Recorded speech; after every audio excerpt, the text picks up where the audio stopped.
مکمل معلومات جاننے کے لیے ویڈیو کو آخر تک ضرور دیکھیں۔ گھروں میں چوری ہو جاتی ہے یا چیزیں ادھر ادھر ہو جاتی ہیں جی، تو اس کا حل کیا ہے؟ قرآن و حدیث کی روشنی میں نبی علیہ الصلوۃ والسلام کے دور کے اندر بھی کسی صحابی کا پہرہ لگایا گیا بیت المال پر، کچھ اناج تھا، کچھ چیز تھی۔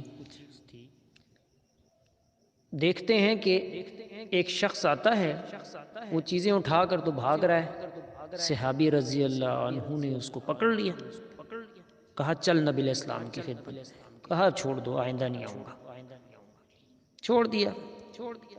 اگلی بار پھر ایسے ہوا، 2 3 4 بار جب ایسے ہوا، آخری بار جب پکڑا تو اس نے کہا میں تجھے ایسی چیز بتا دیتا ہوں کہ ہم آ ہی نہیں سکیں گے، میں نہیں آ سکوں گا آئندہ چوری کرنے کے لیے، لیکن نبی علیہ السلام کے پاس مجھے نہ لے کے جا، ٹھیک ہے؟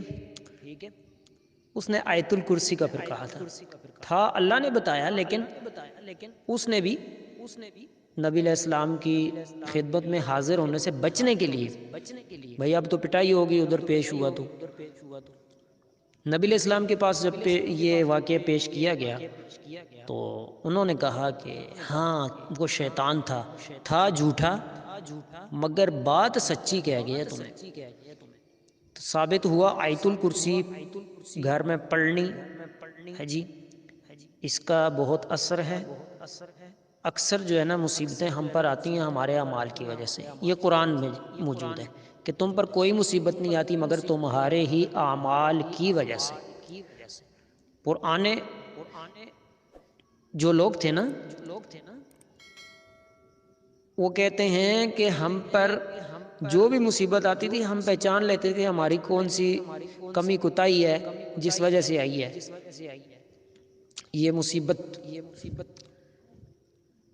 تو کچھ اس میں سے فرماتے ہیں کہ جب ہم سے کوئی نافرمانی ہو جاتی اللہ کی، اسلام کی، اس کا اثر ہم اپنی بھینس، بیوی اور لوگوں کے رویے میں محسوس کر لیتے تھے۔ آج کل تو پتہ نہیں کیا کچھ ہو رہا ہے، پھر بھی ہمیں ٹس سے مس ہی نہیں ہے۔ تو چوری کے حوالے سے اس وقت سے یہ چیزیں چلی آ رہی ہیں۔ اب ایک تو یہ چیز ہے، دوسرے نمبر پر جو ہے اپنے جو بھی کاروبار ہے اگر حلال ہے تو ماشاءاللہ اچھی بات ہے، حلال کے اندر بھی پھر بعض اوقات حلال کاروبار میں بھی کوئی یعنی کچھ کیا جائے اس طرح کا تو وہ بھی حرام ہو جاتا ہے، ٹھیک ہے؟ تو ان چیزوں سے بچا کر اگر ہم اپنا رزق استعمال کر رہے ہیں پھر بھی کوئی آ جاتا ہے اس طرح مسئلہ تو اللہ کی آزمائش سمجھنا چاہیے اس کو، اس سے بھی گناہ معاف ہوتے ہیں مومن پر، جو مومن کو جو کانٹا بھی چبھتا ہے نا اس سے بھی مومن کے گناہ معاف ہوتے ہیں۔ تو اب چوری حلال کاروبار ہے، سب کچھ احتیاط موجود ہے، زکوٰۃ بھی ادا کرتے ہیں جی، غریبوں کا حق بھی نکالتے ہیں، پھر بھی یہ ہو رہا ہے۔ تو پھر کرنا یہ ہے کہ ہاں گانے بجانے والی جگہ پہ یہ عمل نہیں کرنا جو میں بتانے جا رہا ہوں۔ اللہ کی نافرمانی جہاں پہ ہو، گانا بجانا، ٹی وی کیبل، بے پردگی، بے نمازی اور حرام کاروبار سے آئے ہوا پیسہ، اس سے خریدی ہوئی چیزیں، اوپر سے پھر اس کو سیکیور کرنے کے لیے حفاظتی اقدامات کے طور پر قرآن آیات کو پھونکا پڑا چھڑکایا جائے، یہ چیز نہیں ہونی چاہیے۔ پہلے اپنا معاملہ پاک کریں، سارے پاک ہے ماشاءاللہ، اگر پاک نہیں ہے تو پاک کریں، پاک ہے تو مبارک ہو۔ اب سنیں، عمل بتانے جا رہا ہوں۔ گھر میں نماز روزے کی پابندی، سورہ بقرہ کی تلاوت پڑھنا یا سننا، ٹھیک ہے؟ اور جو پانی ہے وہ بھی پاس رکھ لیں، اس پر بھی دم کیا جائے، وہ پئیں بھی گھر میں سب، اور چھڑکائیں بھی گھر کے کناروں سمیت پورے گھر کے اندر چھڑکائیں، سوائے واش روم کے۔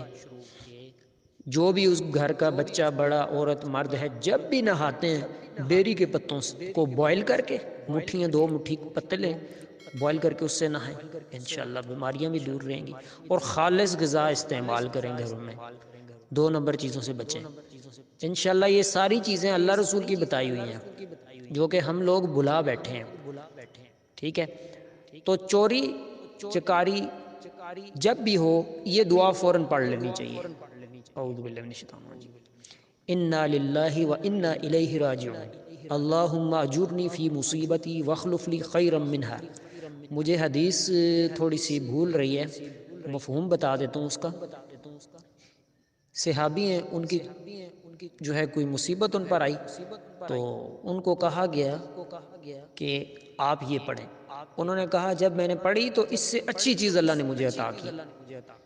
تو ہمیں بھی یہ پڑھنا چاہیے، کوئی بھی مصیبت آئے، چوری چکاری بھی مصیبت ہی ہے، تو انشاءاللہ اس سے امید ہے کہ آپ کو وہ چیز وہیں پر دوبارہ مل جائے، یا پھر اس سے اچھی اگر آپ کو اللہ دے دے۔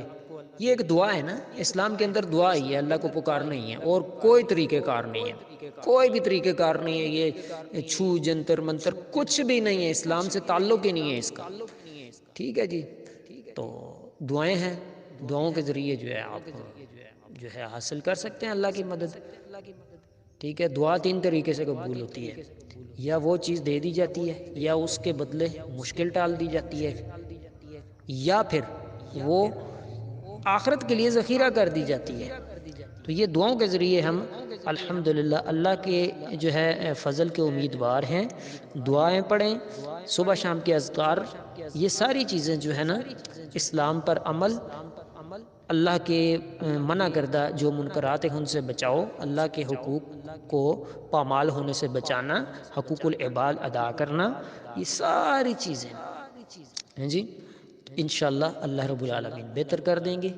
اور پھر بھی اگر وہ نہ ملے تو اللہ سے بہتری کی امید رکھیں، اس کے بدلے آپ کے گناہ معاف ہوں گے، اللہ نے آپ کے رزق کو پاک کر دیا، 1 گھنٹی بھی دے دی کہ اپنے رزق کو چیک کرو، کوئی بھی فرشتہ نہیں ہے، ہر بندے سے حلال کاروبار کے اندر بھی کوئی نہ کوئی ہو جاتا ہے، انسان ہے، تو اللہ سے توبہ کرنی چاہیے۔ 100 بار استغفار کرتے تھے نبی علیہ الصلوۃ والسلام، اللہ کے بخشے تھے ماشاءاللہ۔ وہ ضرورت کیا تھی؟ ضرورت امت کی تربیت جو کرنی تھی انہوں نے، تو ہم ہر قدم پہ گناہ ہوتا ہے پھر بھی استغفار کہہ دو، او یار میں کیڑا گناہ کیتا ہے، میں کیڑا گناہ کر لے، میں ہی ملا سا اللہ نے، ایسی باتیں سننے میں آتی ہیں۔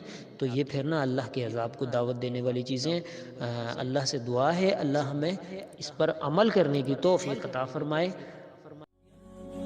اس ویڈیو کو لائک کریں اور ہمارے چینل کو سبسکرائب کر لیں، ساتھ میں لگے بیل کے آئیکن کو بھی پریس کر دیں نیو ویڈیوز سب سے پہلے حاصل کرنے کے لیے۔